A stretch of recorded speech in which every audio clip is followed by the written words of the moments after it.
Hello, everyone. My name is Jerry Ferrero. I work as an assistant professor at ISER Thiruvananthapuram, Kerala. I am also a member of Breakthrough Science Society Abroad chapter. So on behalf of Breakthrough Science Society Abroad chapter, I welcome you all for the online webinar on New Education Policy 2020 and spread of pseudoscience in the name of Indian knowledge system. So before starting the webinar, I would like to shortly brief you about the Breakthrough Science Society. The science organization Breakthrough Science Society was established in the year 1995 as a platform to create a new science movement in the country. The Breakthrough Science Society is a non-profit social welfare organization focused to eradicate the illogical mindset and spread scientific attitude in the society. The Breakthrough Science Society aims to cultivate scientific and logical faculty of mind, to foster consciousness against unscientific beliefs, superstitions, fanaticism, communalism, casteism, etc., to disseminate and popularize different discoveries and advancement of science. It also aims to cultivate the study of history and philosophy of science, to inculcate ethical values and social responsibility in all fields of scientific endeavor. It also aims to devise and introduce correct method of teaching and learning of science, and to conduct campaign for the introduction of a secular, scientific, and democratic education policy. To move for the introduction of pro-people government policies in regard to research, development, and application of science and technology for the benefit of the people. It also aims to build up movement for the socialization of natural resources and for the correct source of science and technology, to ensure sustainable development and protection of environment, and to fight against the misuse of science for the destruction of humanity. As all of you know, the New Education Policy 2020 has proposed to include the Indian knowledge system in school, colleges, and university curricula to highlight the achievements of our glorious past. Unfortunately, in the name of Indian knowledge system, the central government is trying to spread pseudoscientific claims to cement their political and religious ideology. A recent example is a calendar published by IIT Kharagpur that makes dubious claims that Aryans have been indigenous to India and opposes the dominant Aryan invasion theory. However, no credible scientific publication has, as of now, proved that Aryans were aboriginals in India. As a part of the Indian science community, we need to disclose this heinous plan and raise our voices against the move to save science and scientific temperament in the society.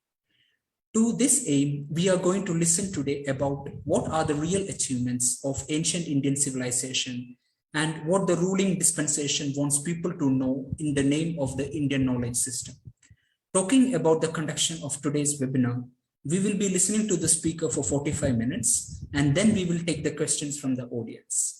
Please write your questions in Zoom chat box or Facebook chat box if you are following our program on Facebook. We shall pass them to our speaker to answer at the end. With that, I will hand over to Shiva Agarwal, who is also a member of the Breakthrough Science Society Abroad chapter, to introduce our speaker for today's webinar, Professor Soumitro Banerjee. Shiva, please. Can you hear me? Yes, Shiva, I can hear you. Thank you very much, thank you very much, Dr. Jerry Ferrero. We are honored to have Professor Soumitro Banerjee as our speaker for today. He's currently a professor in the Department of Physical Sciences at ISER, Kolkata. Professor Banerjee is also General Secretary for Breakthrough Science Society and has been enlightening us with knowledge and right guidance to develop a force against the pseudoscientific mindset, which is very much needed in the current Indian society. With that, I welcome Professor Banerjee to share his thoughts with us. If you have any questions related to this discussion, then you can ask Professor Banerjee your questions. So over to you, Professor Banerjee. Thank you.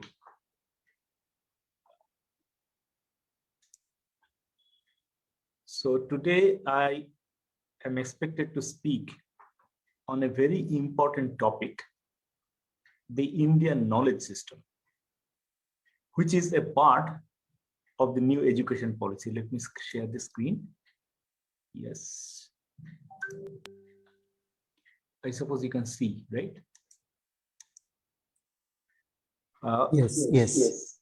And it looks like the Indian, whatever they understand as Indian knowledge systems, it looks like that is the main plank of the new education policy that has been introduced in 2020.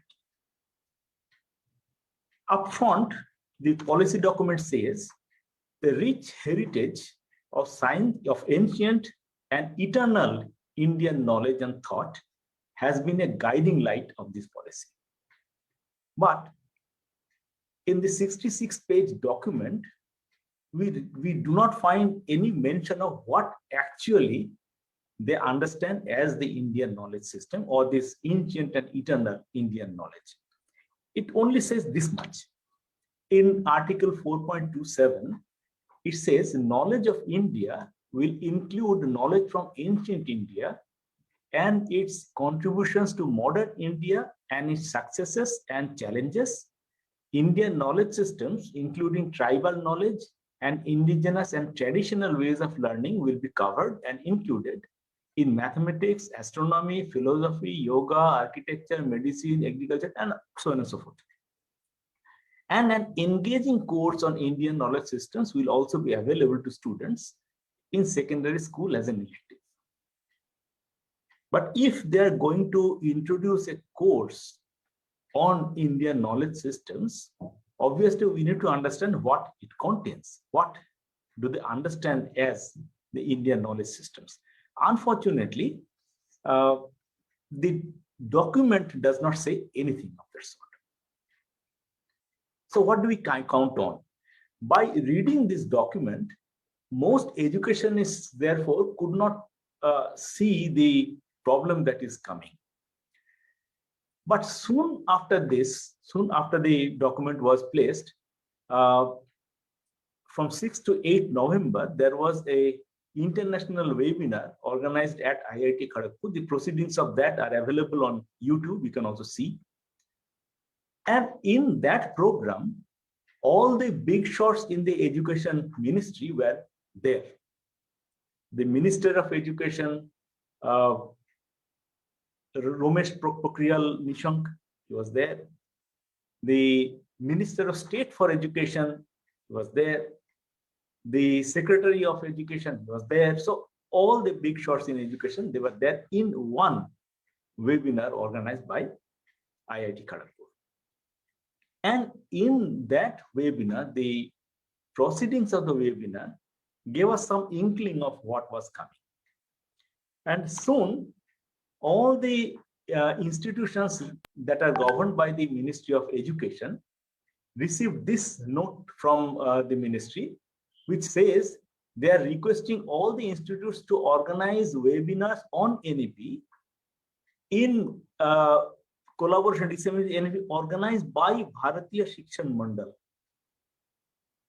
Now, this is a non-governmental entity, and the government is asking us to organize dissemination programs in collaboration with this Bharatiya Shikshan Mandal. And wherever these programs were organized, the deliberation by the representative of the Bharatiya Shikshan Mandal made it clear that out of all the clauses of the new education policy, this is what they have at the center of their plan. So all the discussions centered around how glorious was our past, and we should disseminate that to our students. So let us now try to understand what they understand as the knowledge available in our glorious past. I'll also talk about what knowledge actually was available. So since the document itself does not talk about the Indian knowledge system, but they're talking everywhere on the Indian knowledge system, so we have to understand this from their own utterances, wherever they have discussed it. What did they talk about? For example, this man, the Uttarakhand Chief Minister, Trivendra Singh Rawat, he says that cow is the only animal that exhales oxygen. This is the Chief Minister of Tripura, Biplab Dev. He says the internet existed in the days of Mahabharata, because how else could Sanjay give a running commentary of the Mahabharata war to the blind king? So there must be internet and television at that time. In the Indian Science Congress that was organized in 2015, one man called Captain Anand J. Bodas, he presented a paper, apparently it's paper, so which claimed that airplanes were there in the Vedic times, and these were enormous structures, and this could fly not only forward like the modern planes, but also left, right, back. And unlike the modern, today's planes, airplanes, the Vedic airplanes could fly between planets. So this was claimed. You might think that this is ludicrous claim, everybody will laugh it off, but no. In the aforementioned international webinar that happened in IIT Kharagpur, the Minister of Education announced that they are going to open a Center of Excellence on Indian knowledge systems at IIT Kharagpur. And elated, the director of IIT Kharagpur announced that what would this Center of Excellence work on? What will it research? He said it will research on whether or not the Pushpak Vimana that is said to be there in the time of the Vedic times was really there or not, and if they are really there, what was the design? They will do research on that. So it is, according to them, a part of the Indian knowledge system. That's what I'm trying to point out. And these are the designs of these ancient Indian craft that was presented in that particular paper. Actually, these are from a book called Vaimanika Shastra, and it has been proved that it is not an ancient book. It was written in the early 20th century. And these drawings were made by a draftsman from the Mysore University. So it is definitely a modern thing. But interesting is that a group of professors and students from IISc Bangalore actually took this book seriously and actually did research on the structures that are shown here. And they wrote a paper which concluded that such structures simply cannot fly. This man, he was the Union Minister of State of Education, Satyapal Singh. He said Darwin's theory is wrong. Why? Because nobody has seen an ape turning into a man. And not only that, he being the education minister, he said that the curriculum has to be changed and Darwin's theory has to be dropped from the curriculum. And then comes the Indian Prime Minister's. Okay, let us hear that from his own voice. मित्रों, मैं विज्ञान को तो ज्यादा समझता भी नहीं, जानता भी नहीं, लेकिन शायद आज से 40-50 वर्ष पहले किसी ने स्टेम सेल्स ट्रीटमेंट की चर्चा की होती तो लोगों को बड़ा अजूबा लगा होगा कि ये कैसे संभव होगा, ये तो हवा की बातें हैं सब वगैरह। लेकिन जिन्होंने महाभारत पढ़ा है या सुना है, उनको मैं महाभारत की तरफ ले जाना चाहता हूं। और मेरी जो छोटी सी समझ है उसके हिसाब से मुझे लगता है कि कर्ण का जो जन्म हुआ था वो स्टेम सेल का साइंस था, टेक्नोलॉजी थी। क्योंकि शास्त्र ये कहते हैं कि कर्ण का जन्म माता कुंती की गोद से नहीं हुआ था। कर्ण के जन्म की सारी जो कथा आती है वो शरीर पर से एक छोटा सा हिस्सा लिया और उसी में से कर्ण पैदा हुए। आप स्टेम सेल वाले यही करते हो ना, जो डॉक्टरों का सर्टिफिकेट चाहिए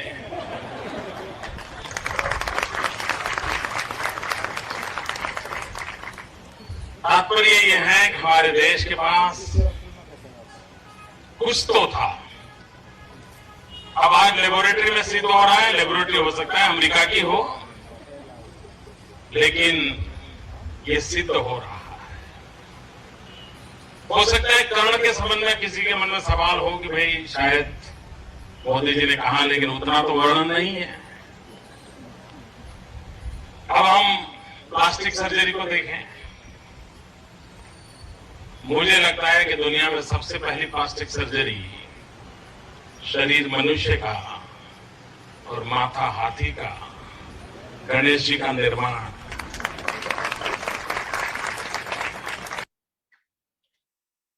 And then let us hear Ramesh Pokhriyal Nishank, who is speaking in the parliament. अणु बम का परीक्षण लाखों वर्ष पहले ऋषि गणवाद ने किया था इस धरती पर। हमारा ज्ञान और विज्ञान में कोई कमी नहीं है। जिस बारे में हास्यास्पद स्थिति में कहा जा रहा था कि गणेश जी का शीर्ष अलग हो गया और दक्ष प्रजापति का शीर्ष अलग हो गया, तो वो सर्जरी थी, जी थी। वो पूरी दुनिया में वो विज्ञान कहाँ है जो हमारे पास है? सिर से धड़ अलग होने पर उस धड़ पर सिर का प्रत्यारोपण करने का जो विज्ञान था, वो गणित थी, वो ज्ञान था, तो केवल हिंदुस्तान की धरती पर था। और ज्योतिष का तो श्रीमान लाखों वर्ष पहले, लाखों वर्ष आगे की गणना करने वाला विज्ञान तो ज्योतिष के सामने बौना है। यदि इस विज्ञान को उसके आगे बढ़ाना चाहिए। और इसलिए मैं कहना चाहता हूँ, ये ज्योतिष विज्ञान सारी दुनिया के लिए नंबर 1 है श्रीमान। इस पे चर्चा होनी चाहिए, केवल कुछ शब्दों में कह करके उस ज्योतिष विज्ञान को जो सारी दुनिया का मार्गदर्शन करता है। Okay, so we get the point. What knowledge system existed in ancient India? Stem cell technology existed. Technology to plant a elephant's head on a human torso existed. The Jyotish or the astrology that existed in ancient India, modern science is a dwarf in comparison to that knowledge.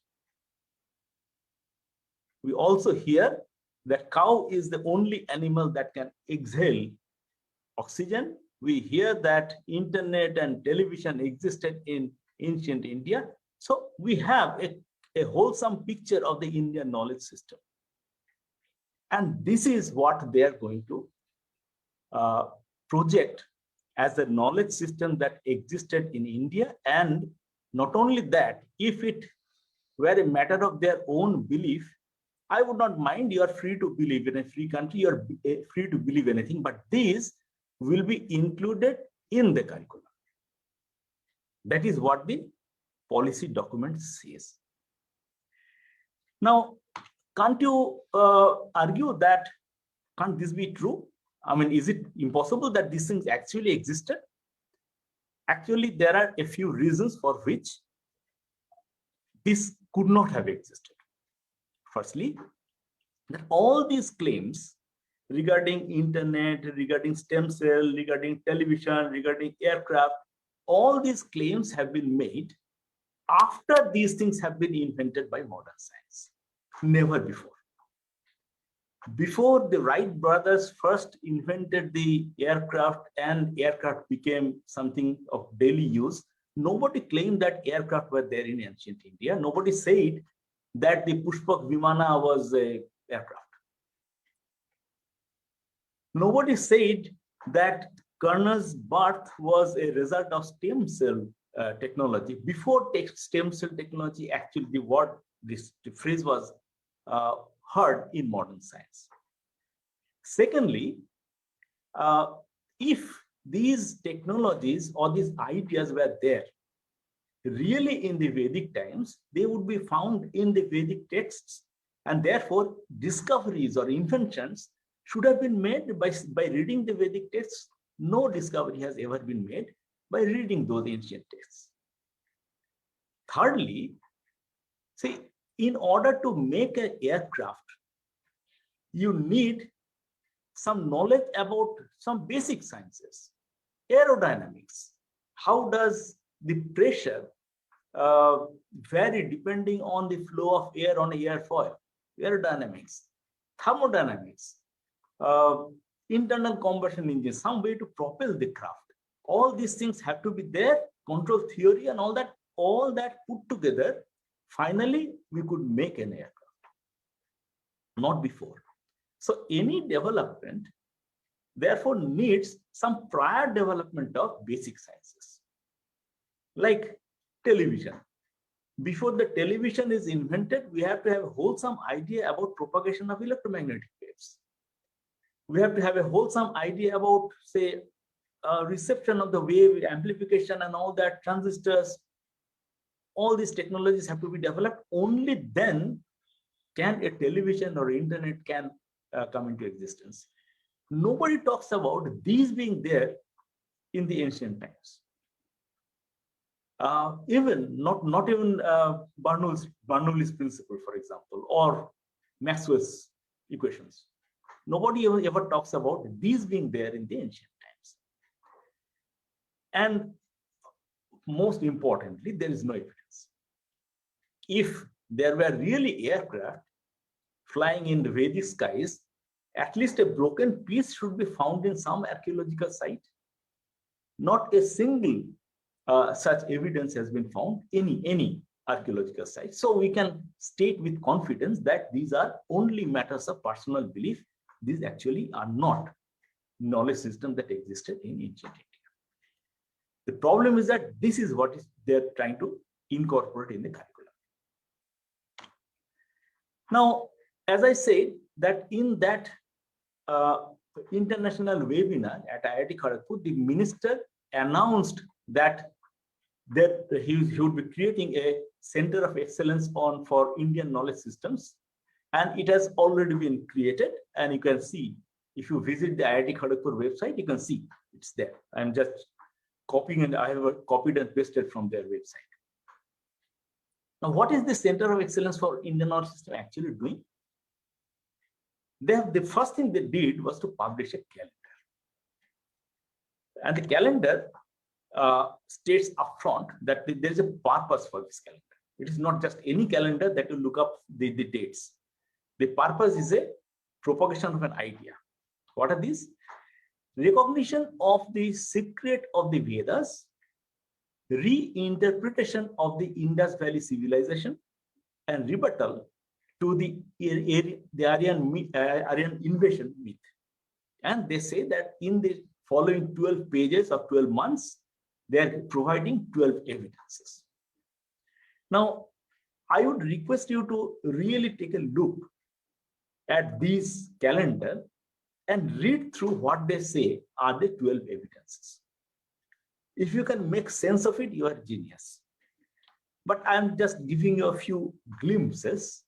For example, on the first page itself, what they say, an evidence. A long evolutionary sequence, they write, sequence of literature and cultural and spiritual texts are evident prior to the birth of the Buddha and the Mahavira. It must have taken a few thousand years to achieve that. Is that an evidence? That you believe that it must have taken a few thousand years to achieve that? So all their claims are of that type. The basis of these are based on personal beliefs. The glaciers of Mount Kailash is the source of two important river valley civilizations, the Sindhu or Indus Valley Civilization from its pre-Harappan to post-Harappan time, and the Sanpo or the Brahmaputra Valley Civilization. Now, firstly, this is not a fact. All these rivers are fed by the ice melting from the frozen areas, and these are spread over a very large region. And Mount Kailash is only a particular place. It is not true that all these rivers start from the Mount Kailash. It's not true, but it's a belief. Then they say that this particular symbol, this swastika symbol that is there, that is a representative of cyclic time and reincarnation. And there's a non-linear pattern. Anything that you draw which is not straight line is non-linear. Now, therefore, these are all non-linear patterns. And then they claim that this is there in the Indus Valley Seals, and therefore this is the same thing as the Vedic drawing of the swastika. It so happens that the swastika symbol is there in every civilization, from African to South American, Aztecs and Incas, to Chinese, to even Scandinavian. In those countries, in all these places, this swastika symbol is found. So are everybody a descendant of the Vedic rishis? No, definitely not. It is just that it is a particular symbol that is there everywhere, not only in the Indus Valley civilization. This is a long thing. It's difficult to read, but I would just read a line, and if you can understand what this line means, I'll be illuminated. The paragraph ends by saying, this is gnosis, and the ontology of being and becoming. Indian spirituality is therefore prognosis, gnosis, and the return or diagnosis. I fail to understand what it means, but high sounding words, and it is, the whole calendar is full of such things. And it so happens that in the Indus Seals, there is one particular animal's picture which has one horn. Now, it is an imaginary animal because you can see that the body is of a bull and the head is like a deer's, and there's a one horn, and they have immediately they have made a one-to-one connection with something called Ekashringa Rishi. So I do not see any Rishi here, but nevertheless they picturize, imagine it in the form of a Rishi. And in the Western civilization, there is the imagination of a unicorn with a horse with a one horn, and there is they make a one-to-one correspondence with it where there is none. Not only that, neurophysiologically, they say it is the spinal cord, the inner trunk of yoga shoots above the eyebrow. Now, this is nonsense to the power infinity. Now, the question is, their main claim in this calendar was that Indus Valley civilization was a part of the Vedic era. Why do they want to show that? Essentially, they want to show that the whole civilization in every place started from India. So it started from India and radiated outward in every part of the globe. And the Indus Valley civilization, right at the doorstep of India, is a problem. And so they wanted to show that that is also nothing but that great civilization that we see. Great means in the sense of technological development, much advanced for the time. Because they had brick-built buildings, they had grid pattern of streets, they had covered drains, drainage system, and so on and so forth. These things are unparalleled in a similar civilization of that time. And they want to show that the Vedic, these Indus Valley civilization, in fact, it's called actually Harappan civilization, not Indus Valley. So in the Harappan civilization, they were nothing but the Vedic. The question is it true? Well, when around 1923 to 25, this Harappa and Mohenjo-daro were discovered and excavation done, at that time itself, scientists and historians came to the conclusion that this must be a pre-Vedic culture. Why? There are a few reasons. The first evidence was that all the structures in the Indus Valley civilization, now more than 100 such cities have been found, and every one of them, the buildings are made of burnt clay bricks. And brick is something that is very long lasting. So it has lasted for so long without much damage. And it's also a fact that not a single brick has been found for the next around 1500 years. So in those periods, the houses were built of wood, with bamboo, reeds, and things like that did not last. That's why no dwelling has been found from the Vedic era. And the first brick has been found that dates in a temple in Bhitargaon, UP, and that dates around 6th century AD. And here is the, okay, this is the picture of the Sakhi Stupa, which is Ashoka's time, 3rd century BC. And it is also not made of burnt clay bricks. It is made of stone and timber. And this is the picture of the specific temple in Bhitargaon in UP, as it was found by the people who found it for the first time. Now it has been renovated, so it doesn't look like this. The evidence number 2 is that in the Indus Valley civilization, a lot of seals have been found, terracotta seals. You can see that in each seal, there is a picture of an animal. And also there are some writings.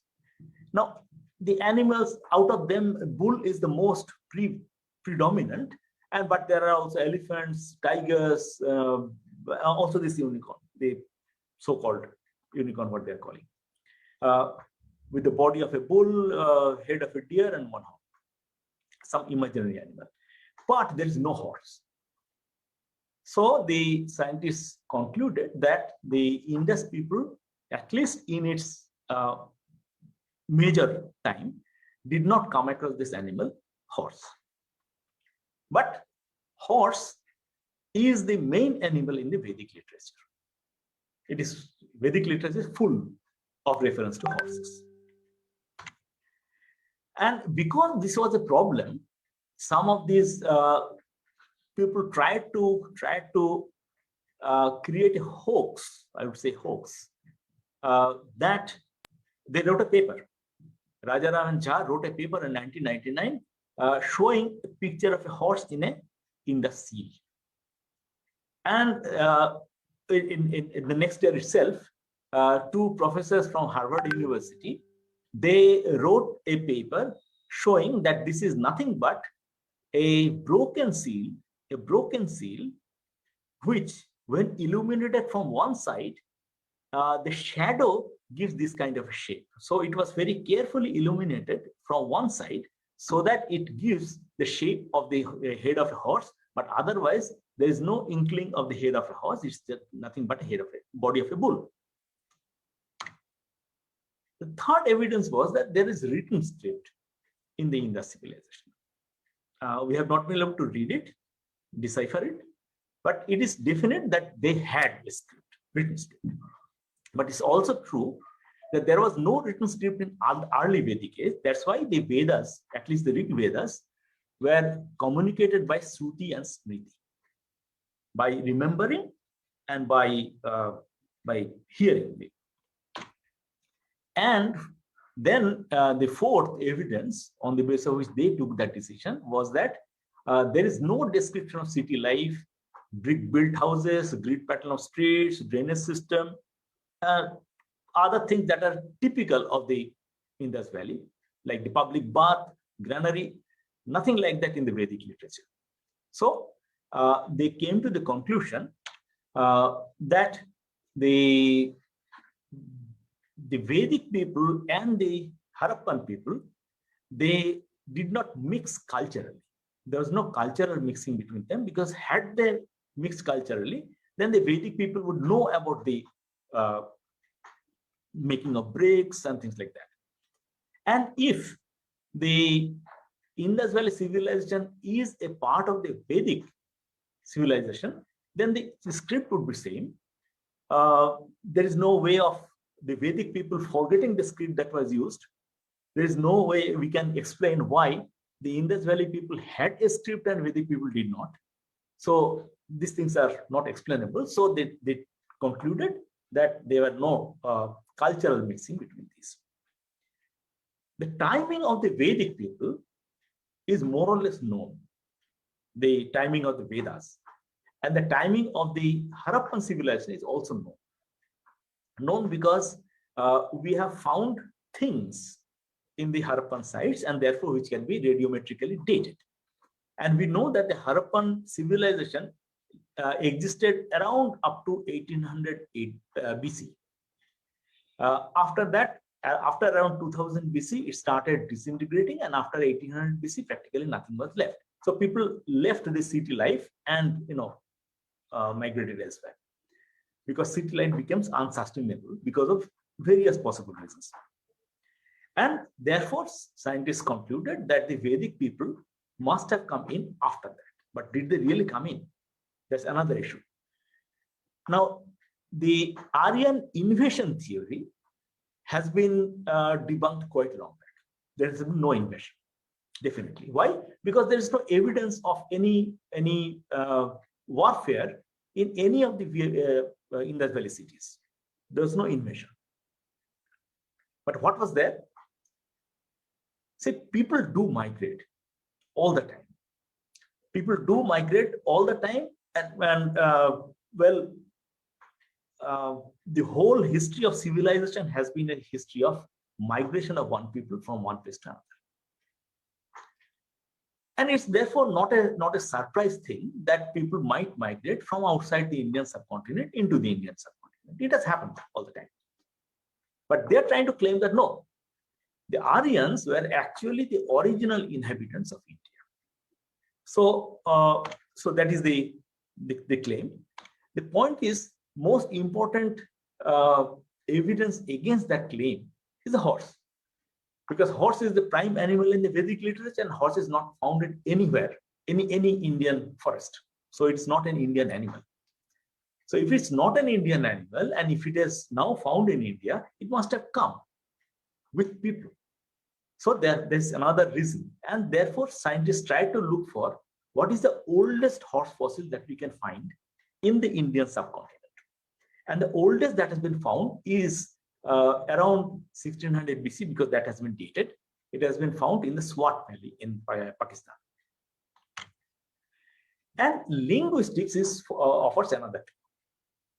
See, it has been noticed by many people that there are many commonalities between the languages spoken in India and those spoken in European and Middle Eastern countries, Iran, Iraq, Turkey, and the whole of Europe. For example, I can give you some very rudimentary examples. For example, in English, we say brother. In Greek, it is frater. In Latin, it is frater. And then in Sanskrit, it is brata. Father, in Greek, it becomes pater. In Latin, also, it's like that. That's why it is, you say paternal uncle. And in Sanskrit, it is pita. So these similarities were noticed by many people. And now we know that not only word similarities, but also grammatical similarities are there. I do not know the South Indian languages, but in Hindi and many other languages, we have cases, we have gender. For example, in Bengali, we have masculine, feminine. In English, you have masculine, feminine. But in German, you have masculine, feminine, neuter. And similarly in Sanskrit. And in many of these languages, the verb depends on the number, singular, dual, or plural. Dual is not there in many of the modern languages, but it is there in some of the, it's there in Sanskrit, it is there in Greek, it is there in Old Irish. So these things are there. And also the way we address somebody who is respectable. In Hindi, we say, "Aap jayenge," "Tum jaoge," "Tu jayega," "Jayenge," "Jaoge," "Jayega." The verb become different depending on who I am addressing, and this character is there in German also. So, do Sie gehen, du gehst. So Sie, du, ab, tum. So these similarities are there. in these languages. That is why it is believed that all of these languages belong to a language group, which is called the Indo-European language family. And whenever there is a large group, it is always true that it has radiated from one birthplace. And therefore, the linguists have worked on how this radiation has happened, the way biologists try to piece together the evolution of species. In the same way, linguists try to piece together the evolution of languages. And this is what they have come up with. The Proto-Indo-European language has two branches. One are the Centum language branch, the other is Setem language branch. And this branch, you can see this at the end, you see most of these modern languages. And in between, there are languages that have become extinct or they still exist in some places. But these are the European family of languages. And there is one Setem family, which also contains some European families, like the Polish, Czech, Slovak, and also the modern languages. This comes from a branch called Indo-Iranian language family, which also contains Pashto, Persian, and things like that. So all these are linked. Languages are linked. And the way evolution of species take time, and a trained biologist can tell you that this particular animal, suppose a fossil has been found, this particular animal cannot be before this time. In the same way, if a trained linguist is there and you talk about a particular word, he or she would be able to say when this particular word originated or when two languages diverged from each other. And that way we know that these languages actually started from one place and then diverged different places. And the most important evidence that there was at some point migration of people from the steppe area near the Caspian Sea. From there, the migration started. Most important evidence has come over the last 5 years only. And those papers published in Nature and Science, you can easily look up, simply search Scholar Google. They have reported that in the Y chromosome of humans, there is a haplogroup R1a. Haplogroup means a collection of genes which occur together and from which you can trace the ancestry. And it has been found that this particular haplogroup is found in the people of Europe, Central Asia, and South Asia, including the Indian subcontinent today. And in a place called Rakhigari in Haryana, a skeleton was found that is dating from the Indus Valley Civilization. And when that genome was sequenced, they did not find this particular haplogroup. It has been reported in Nature, which means that this haplogroup or the people carrying this haplogroup entered the Indian subcontinent after the Indus Valley Civilization. And so, they have also found out that this particular haplogroup originated in the Pontic Caspian steppe.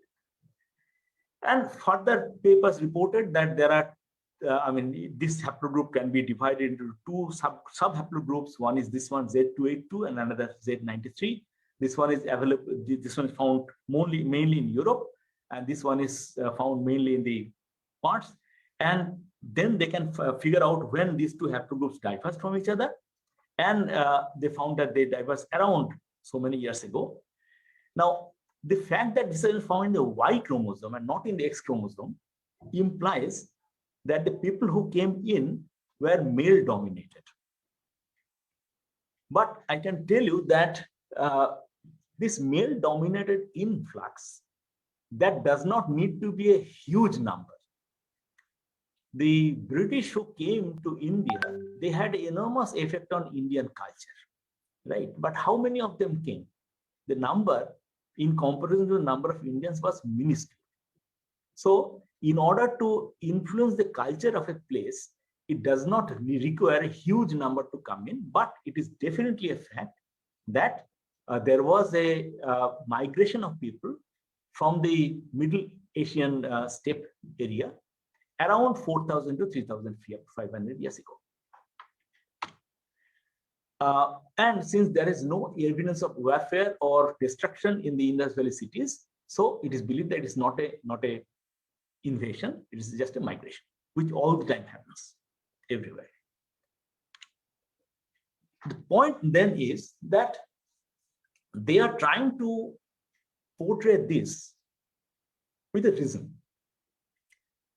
The reason is that they want to sort of boost their a kind of chauvinism that in the ancient past we were so great, everybody was inferior to us and all that kind of belief system.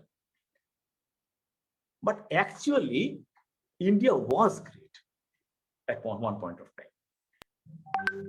The reason that India was great, really great developments happened in the Indian soil.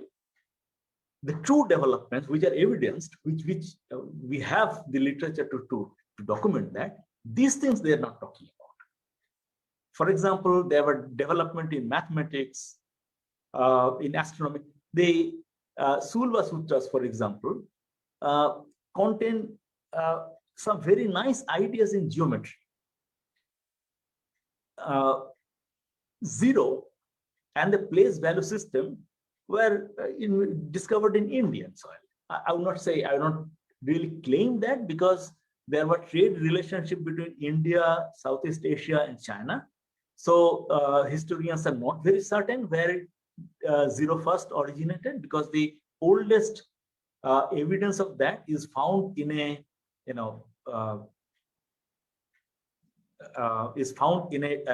temple in Cambodia today. So therefore, it's not certain zero originated here, but the use of zero and the development of the place value system. And if an older system is there and then changes to a new counting system, the whole arithmetic has to be changed. And the new arithmetic was definitely invented in India, because we have evidence of that. Algebra, much of it was developed in India. Trigonometry, much of it was developed in India.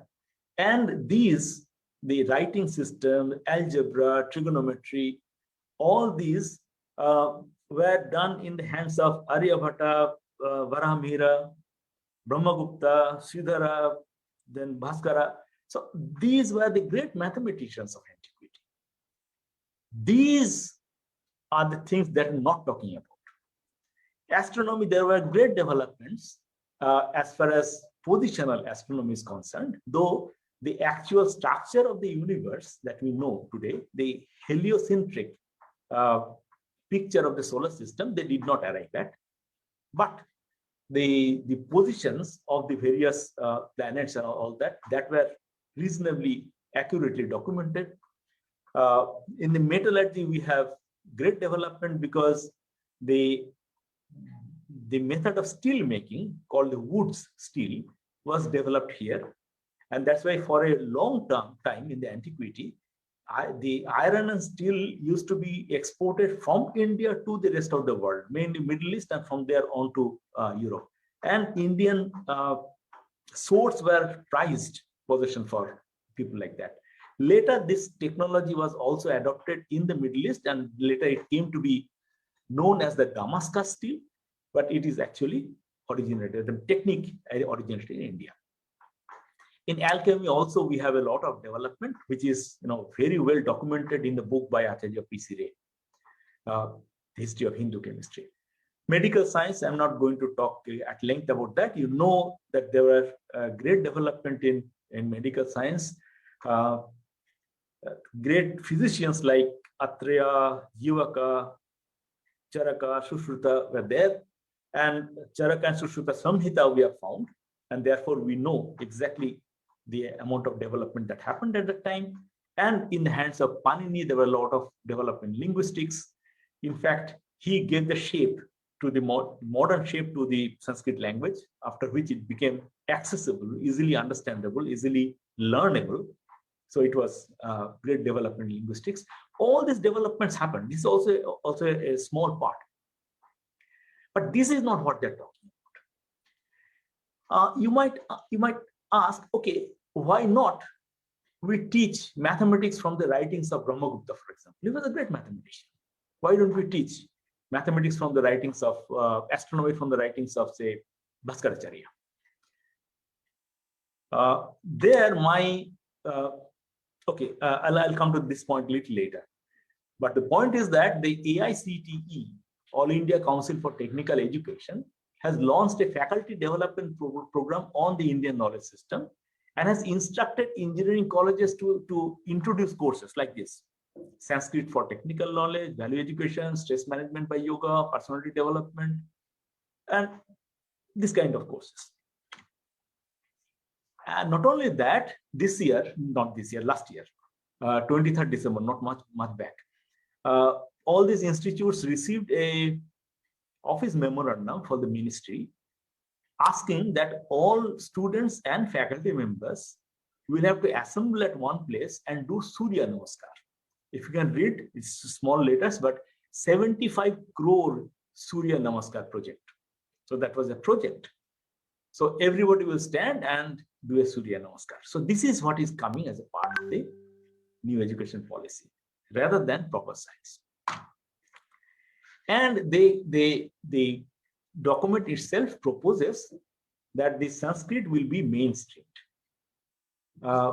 And there will be, mainstream in the sense that it will have strong offerings. There will be the Sanskrit colleges and universities will become large-scale universities with mainly offering in Sanskrit and things like that. And subjects like mathematics, astronomy, philosophy, linguistics, dramatics will be taught in the medium of Sanskrit, and so on and so forth. Not only that, they're starting a 4-year integrated multidisciplinary BA dual degree in education and Sanskrit, so that there are enough number of Sanskrit teachers everywhere. And Sanskrit will become a natural part of a holistic multidisciplinary higher education. Now, you might ask, what is wrong if we teach mathematics from Varahamihira or from Brahmagupta? The problem is that science is a cumulative process, and science did not stop at them. After them, science has gone forward. It has proliferated in various disciplines. And therefore, whatever they contributed has become integrated into the available body of knowledge. And this is true for all scientists. And this is why we never teach from who discovered it. We do not teach classical mechanics from Newton's writings, from Principia Mathematica. We do not teach chemistry from the writings of, say, Lavoisier. In the same reason, for the same reason, we should not teach from Varahamihira, Brahmagupta, or Bhaskara. In fact, that was the practice in Vidyasaga's time. In his college, the Sanskrit college, mathematics was taught from Bhaskaracharya's writing, two mainly, Vijaganitam and Lilavati. And Vidyasagar stopped teaching from this because he said that these are old. After that, mathematics has developed many times, and therefore a student should learn the modern mathematics. And so he initiated teaching of modern mathematics. So whatever were right in their contributions have been integrated into the modern body, and therefore when we teach, say, algebra or geometry or trigonometry, it contains whatever they contributed automatically. And moreover, they did not write for classroom teaching, and therefore these are not suitable for classroom teaching.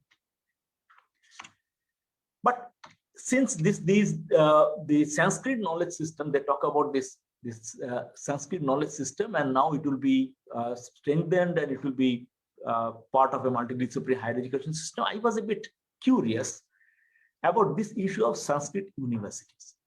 They say the Sanskrit universities will now teach things other than Sanskrit. It will become multidisciplinary. So I was curious what is happening after the introduction of the new education policy. What I found was that the Indira Gandhi National Open University has immediately launched a Master of Arts course on Jyotish, which is astrology. This Banaras Hindu University has started a department of Jyotish, astrology department. This Kavi Kulaguru Kalidas Sanskrit University, I have just copied and pasted from their websites. University has started a BA in Vedang Jyotish, astrology, typically pseudoscience. This university, Sri Lal Bahadur Shastri National Sanskrit University, has started courses on Phalit Jyotish, Siddhant Jyotish, Vastu Shastra, so on and so forth. So you see that in the name of the Indian knowledge system or the Sanskrit knowledge system, what they're actually introducing are basically the pseudosciences. So my contention is that we must protest against this and we must protect education from this onslaught. Thank you. Sorry, I've taken a little more time, about 7 minutes more than I anticipated. I'll now stop sharing. If there are questions, we can. Thank you, Professor Banerjee, for the wonderful talk. And I'm sure our audience has learned a lot throughout the webinar and has questions to ask. So as mentioned before, if you have any questions, you can write it in the Zoom chat box or Facebook chat box, and we will try to get it addressed by our speaker. So now I will hand over to Abhishek Sarbajna to initiate the question answer session.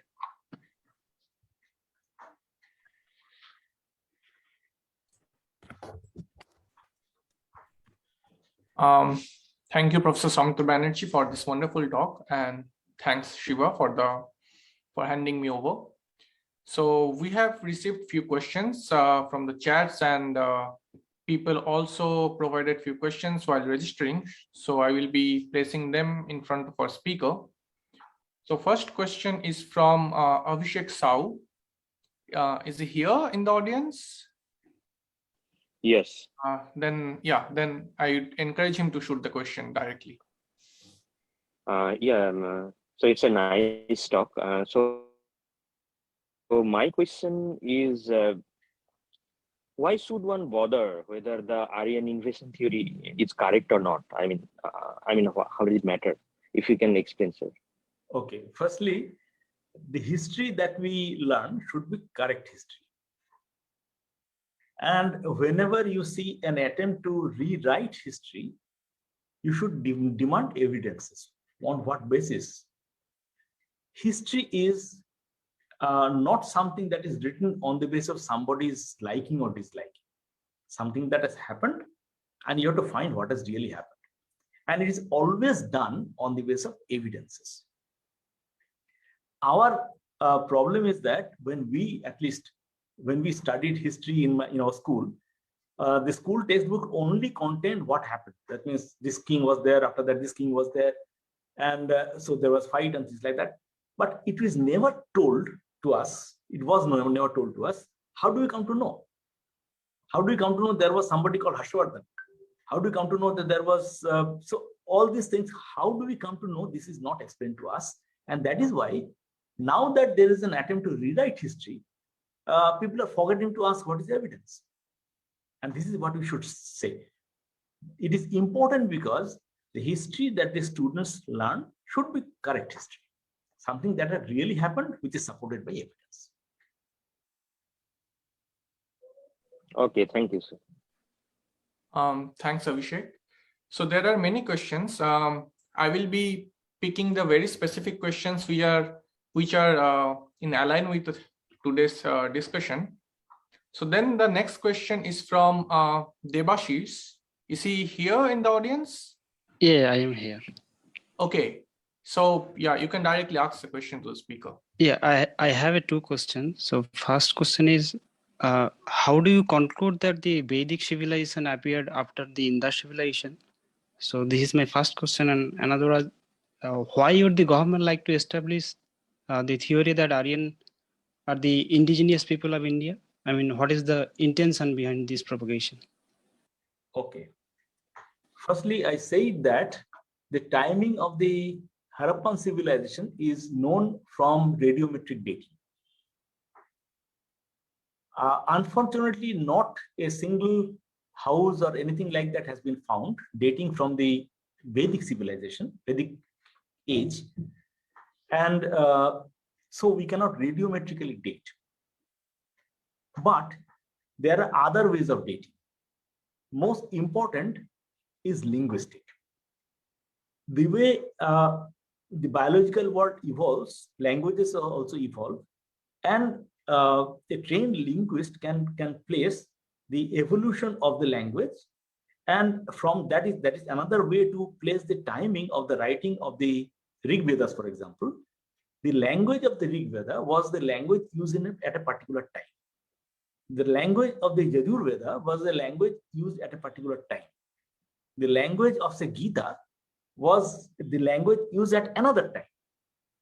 So these are not the same times. And from that one can piece together. So linguistic evidence and physical documentary evidence, these are the issues from which scientists have concluded that. And also we have horses. Horse is something that is almost everywhere in the Vedic literature.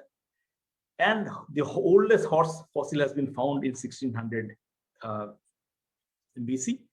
And so that is more or less the timing when the migration happened.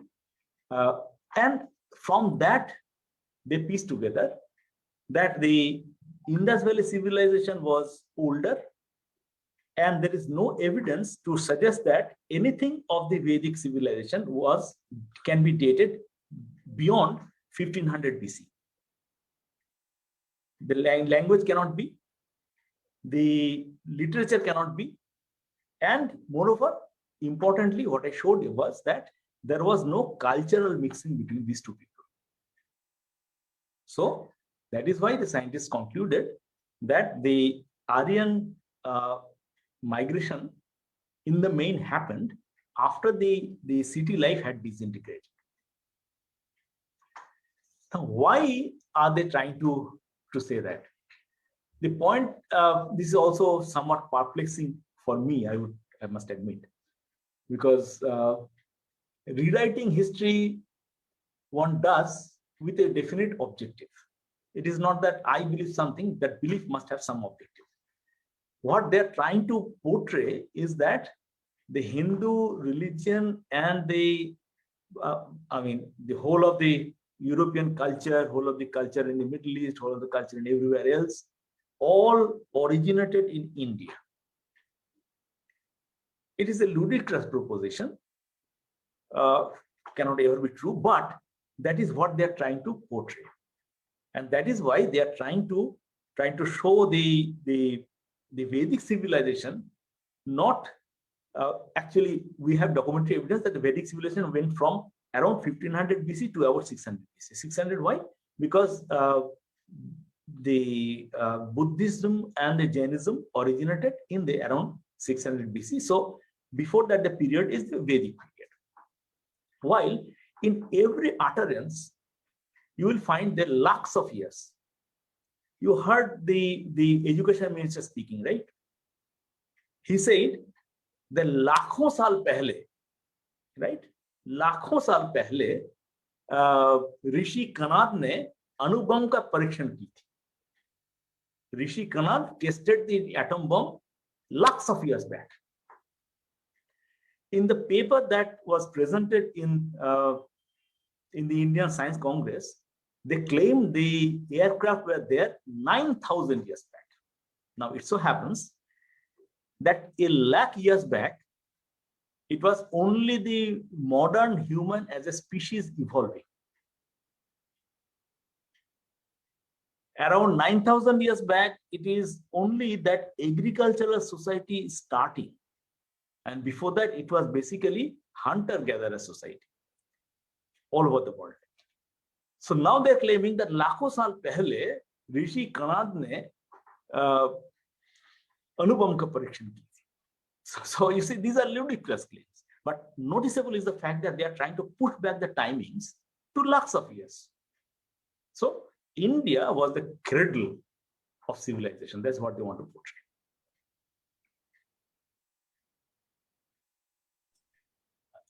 Next question. Thanks, Devashish. And there's one question which is very relevant to the current topic of the discussion, that is from Ankita. I can see her in the audience raising her hand. So yeah, if you can ask. Yes. Thanks, Abhishek. And thank you so much, Professor Banerjee. The talk was really enlightening and it was really needed at this particular time. So my question is exactly to the problem where at IIT Kharagpur they are publishing a calendar and then claiming certain historical facts. So is it a right way, or is it any way justified that anyone can claim certain historical facts in a calendar like that? And we very well know that scientific facts cannot be claimed just by publishing certain paper or certain calendar like that. There has to be a proper way or experimentation and validation.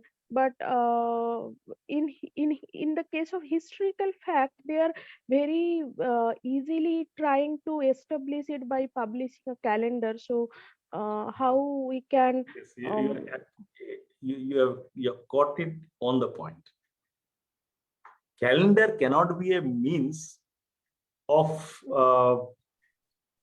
establishing a fact. It is not a medium of publishing a paper. But since they have access to the resources, financial resources, the government has given them enough fund to this center of excellence. They're using that to propagate a particular view without bothering to publish a research paper, peer-reviewed research paper. So if they want to contradict the conventional wisdom, whatever is known, they want to contradict, it's perfectly possible. In science, it is perfectly acceptable. Just send a paper to a peer-reviewed journal, get it published. But no, they are publishing a calendar in place of that. This is ludicrous. This cannot be. This is not a method in science. Thank you. Thank you.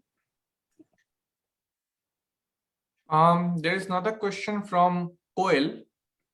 Koel Day, are you there in the audience? So, okay, I can read out the question on behalf of her. I'm curious to know why even educated minds are obsessed with pseudoscientific beliefs. Is there any proof or psychological phenomena associated with it? Good question, though this is not related to today's discussion, but nevertheless, let me briefly answer that. The problem lies in our education system. Had it been a scientific education system, then through learning science, one would have acquired a scientific bent of mind, scientific temper. And one of the elementary things that science says is don't believe anything without evidence. And unfortunately, this is a elementary, elementary thing in science, which most people who have studied science do not acquire by studying science. So this is why our education system is not truly a scientific education system. What was necessary was to make it scientific. But in place of that, what is happening is making it more unscientific. And because of this weakness of our education system, even the educated people, even the science educated people, believe in all sorts of meaningless stuff, superstitions. Thank you, Professor. I would like to reframe my question slightly a bit. Apart from IIT Kharagpur, IIT Gandhinagar, IIT Guwahati, and IIT Indore, they have also started this Indian knowledge system. And I have a feeling that this strong imposition of unscientific belief at the premier institution is not possible without having a pseudoscientific mindset. And that is when I'm curious that why even the educated who are even at the premier institution, why they are obsessed with the pseudoscientific beliefs, and what is the psychology that is working behind it? That was the question. I'm sorry, I reframed it. Yeah, let me tell you this, that most faculty members of these institutions are very uncomfortable about the fact that such things are being taught. But unfortunately, this is something that is being propagated by the powers that be. And so people are not in general speaking up, but people have started speaking up. People have started protesting. And so the phenomenon that you are observing is not the majority phenomenon. The majority is still quite large number, in fact, are actually protesting against it, but they're not yet successful in these places. These courses are running. But I have not really looked at what is the content of these courses in these universities. Therefore, I cannot really comment on what is being taught. I'm waiting for the textbook on Indian knowledge system that is going to come out. The UGC is going to publish one, and NCERT probably will publish another. So I'm waiting for them to see what is the content of that. Before they're published, whatever is being taught probably are the beliefs of the teachers who are teaching. I don't know what they're teaching. But this is not the main phenomenon. Main phenomenon is people are very uncomfortable that these things are being taught. But it is, your question also had another thing. Why, in the first place, these are being taught? Well, one thing is that the political leadership wants, and in every institution there are people who want to be in the favor of the political leadership, so they take initiative. I'm not sure whether they at the core of their heart believe these things or not, but they want to win favors in various ways, and this is one of the ways. So this is unfortunate, but I have to admit that this is reality. This is happening, and we have to protect education and science against these aberrations.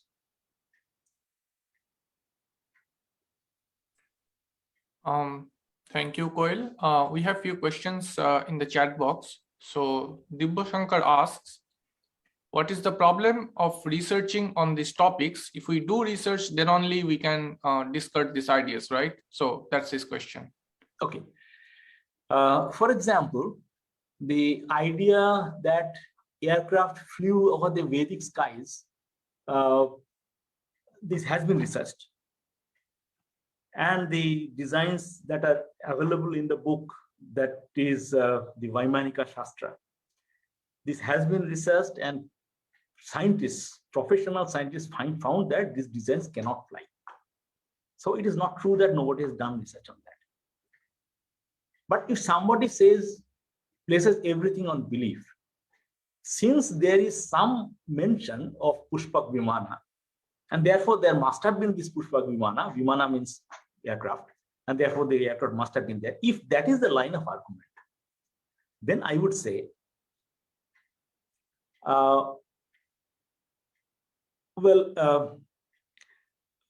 in Bengali literature, a great literature was Satyajit Ray, who was also a film director. He wrote very nice children's stories. And in one of these stories, it is a science fiction story. And this man, the scientist, has invented something called the annihilator gun. Normally in a gun, if you shoot somebody, it dies. But the annihilator gun is such that if you shoot somebody, it disappears. It simply becomes, it doesn't, one cannot see him. So annihilator gun. Now suppose that due to some reason, all the literature becomes extinct, and human civilization dies out, and much later, 10,000 years later, somebody comes and looks for things and finds that book and reads it. Oh, annihilator gun.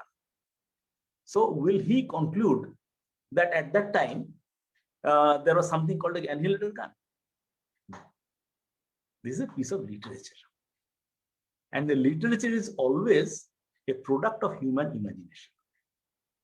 So whoever has written about the Pushpak Vimana is basically a piece of imagination. We see birds fly, our vehicles cannot, but we can imagine the horse-drawn, chariot also flying. That is what was, imagined at the time, and that is what they wrote. It is a piece of imagination that is not in any way a fact.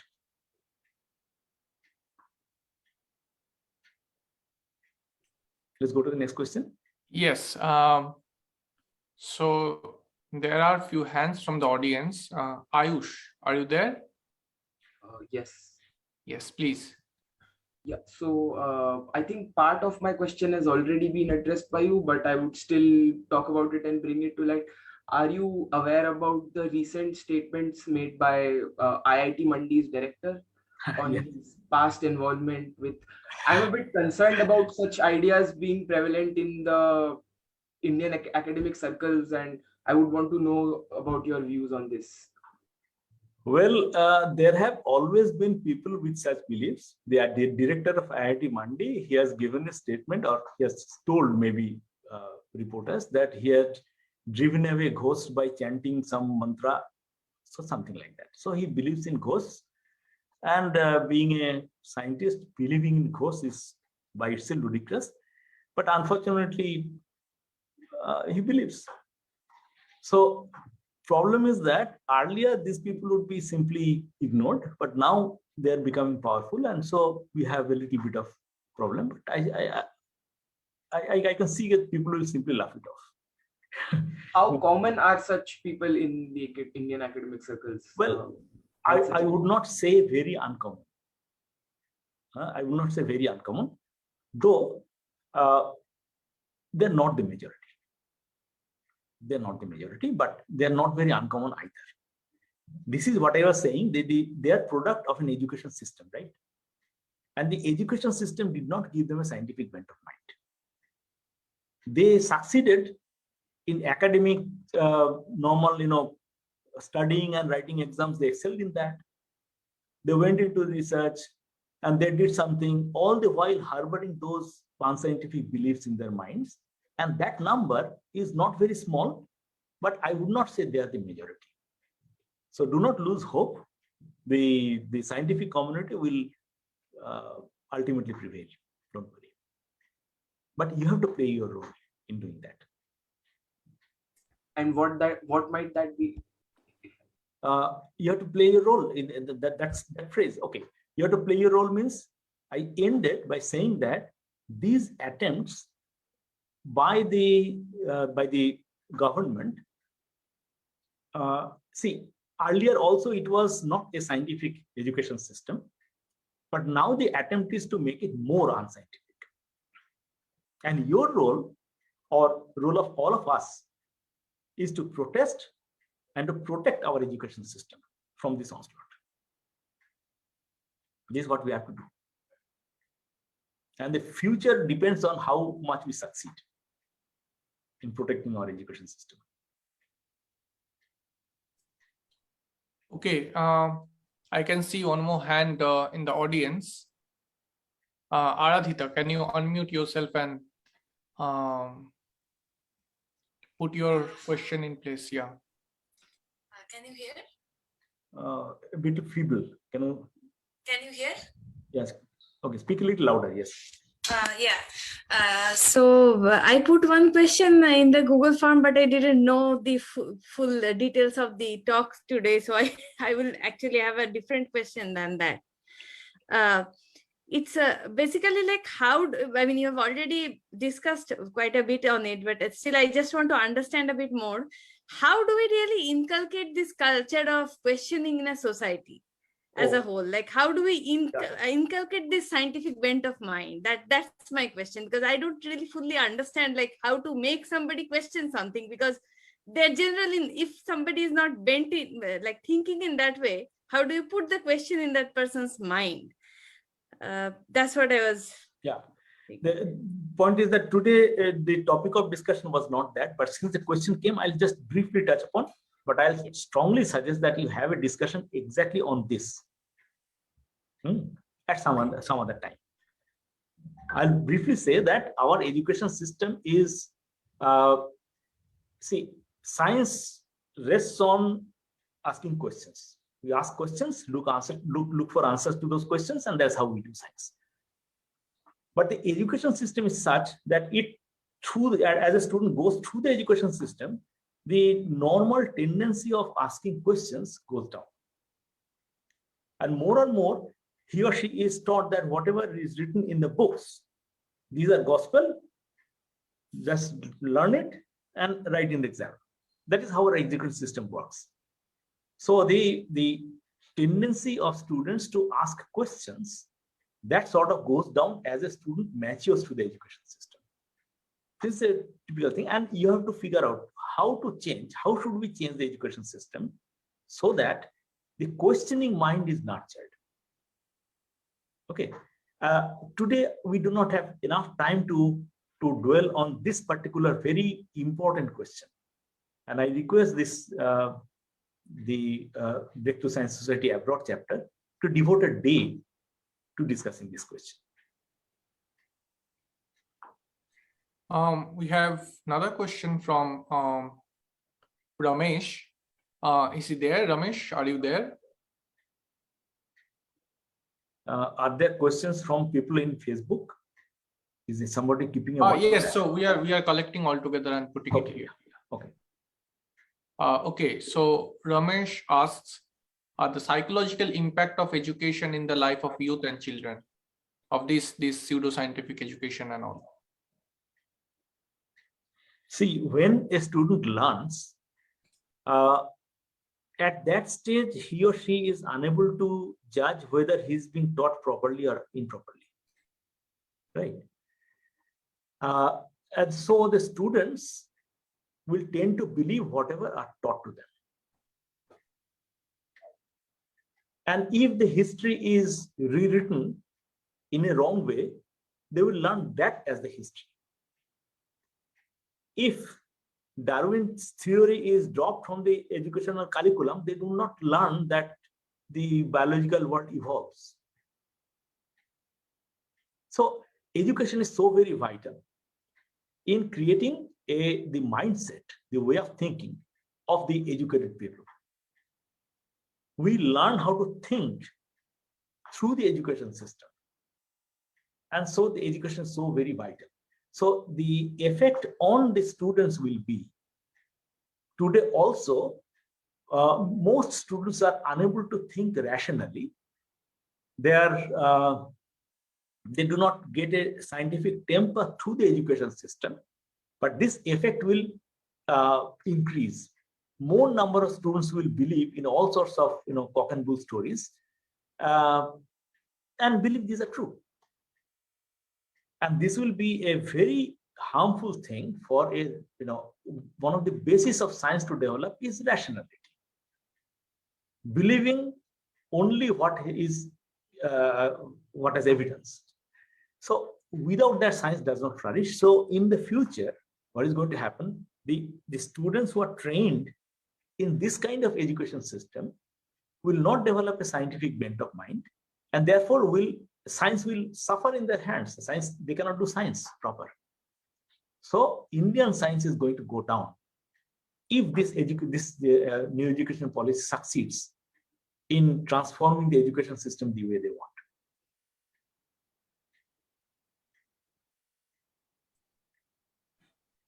Okay, the next question is from Sammo. Shamma, you're there? Shammo? Hi, can you hear me? Yes. Yeah, loud and clear. Hi, Professor Banerjee. Thank you for your talk. The question I had sent a question via Google Forms.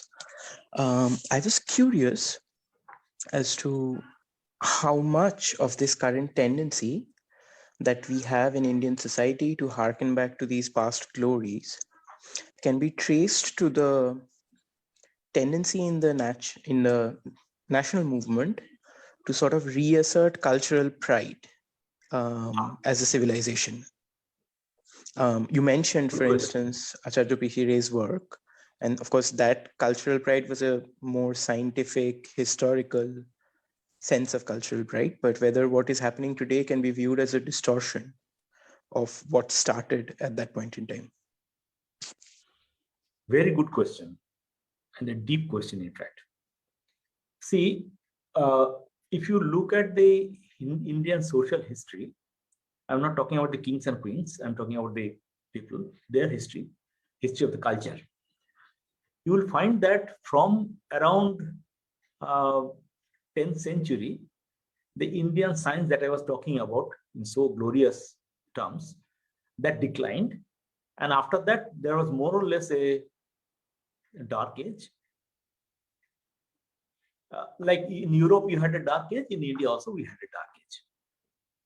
So, by the way, we have to understand one thing. There is a systematic campaign that says that the dark age was because of the Muslim invasion. That's not true. The timings do not match, because the decline of the science in India started in the 9th, 10th centuries, while the first intrusion into Indian land happened in the 12th century. That too, Muhammad Ghori came only up to today's Pakistan, and much later, the actual occupation of some of the Indian land happened after the Mughals, and that happened in the 13th, 14th century, much later. Which means the decline and fall of science started much earlier. So there has to be some kind of a reason stemming from the society of that time. And Acharya Prafulla Chandra Ray, in his book History of Hindu Chemistry, faces that question in a chapter called Decline and Fall of Indian Science. He points out 3 points. I'm not going into the details of that. One was casteism, another was the shastras, due to which some scientific practices became banned, like cutting the cadavers. And thirdly, the philosophy of Maya of Shankara. Point is that there was a dark age, and after that there was again what is known as the Indian Renaissance in the 19th century, in the hands of Ram Mohan Vidyasagar and people like that. So there was again an attempt to revive a scientific culture. They had to fight a very, very arduous battle against the forces of anti-science, the forces of jingoism and all sorts of unscientific practices, beliefs that were existing in the society. They had to fight against that. Now, in the next generation itself, we see the fruit of their efforts. Within the 19th century itself, we see Jagadish Chandra Bose, Prafulla Chandra Ray, and in the early 20th century, we see Meghna Saha, Satyendranath Bose, Ramanujan. So, plethora of scientists, great. And they were actually doing the science in a society that was still steeped in hundreds of superstitions. So all the time they were fighting that. So that was a time when science was progressing, and the anti-science forces were slowly becoming, losing grip on Indian mind. But unfortunately, this, what is known as the Indian Renaissance, that did not continue for long. And it was sort of countered by a peculiar kind of nationalism, which was based on a misplaced pride, religious nationalism in the main, a misplaced pride in the past glory of India.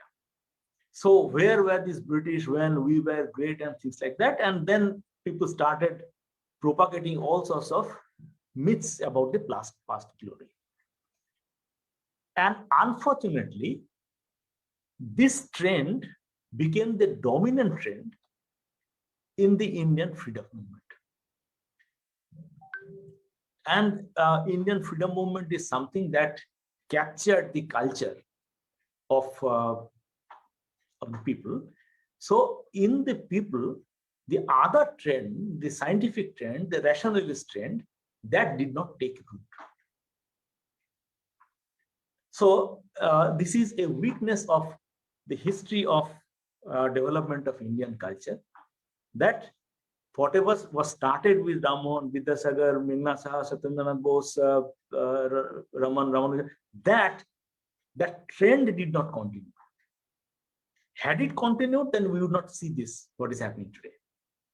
But unfortunately, that trend was subdued in the face of the emergent and proliferating the idea of a misplaced religious-based nationalism. Acharya P.C. Rai, in fact, very strongly criticized this. In his writings, he said that in the Congress meetings, you even have two different chulhas for castes, different castes. And in the Congress meeting, those who are fighting to free India, in that meeting, a Brahmin cannot sit together with a Shudra. So he criticized that, but that was truth. That is how things were happening. So the misplaced nationalism, religious nationalism, became the dominant trend. And because of this, we are seeing now the advent of the forces that are strongly trying to propagate the unscientific ideas.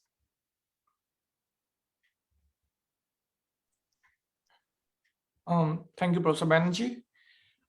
As we are restricted by the time, we will be taking last two questions. First, I would like to request Sudipta Das to put his questions on the floor.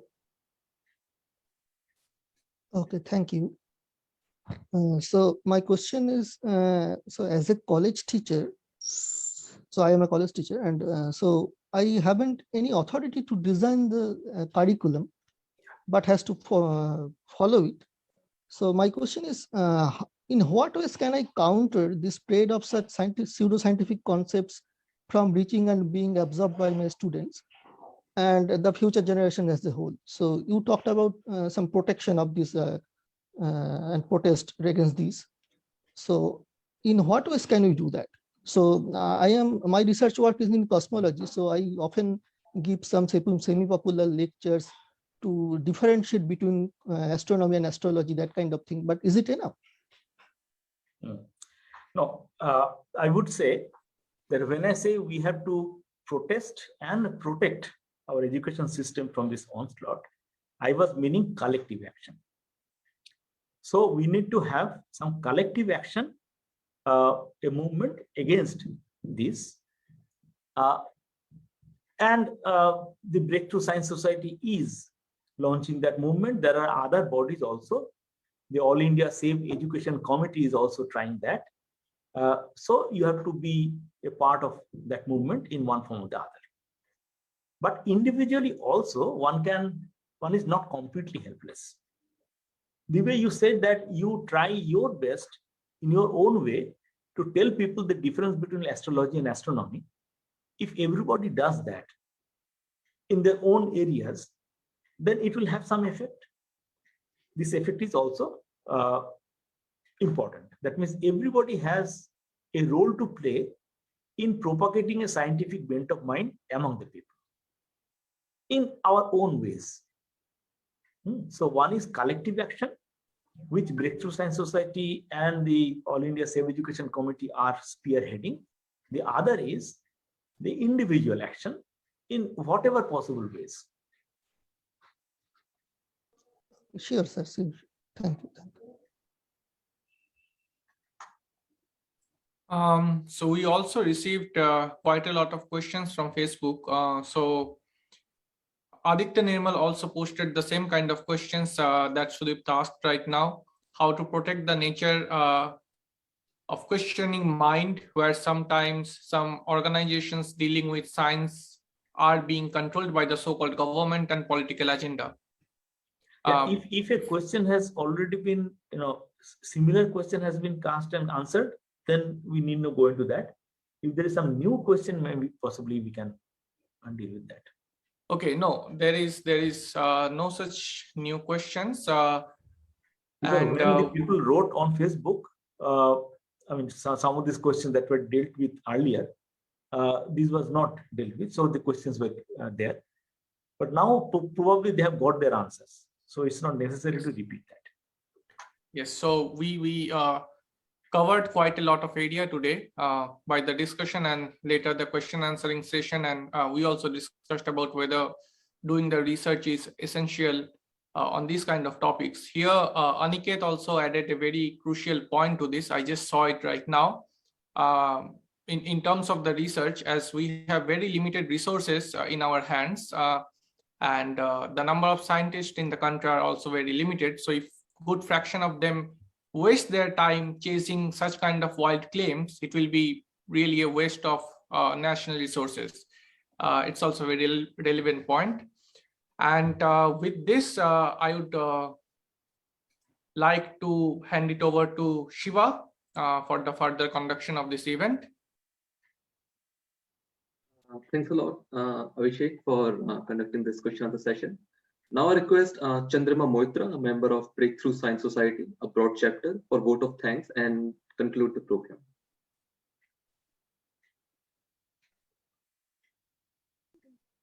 I thank our speaker, Professor Soumitro Banerjee, for taking out time today, and all our audience as well for this interacting session. So we hope that we have learned a lot and will spread this knowledge to others so that more and more people get to know the danger of the spread of pseudoscience in the name of Indian knowledge system.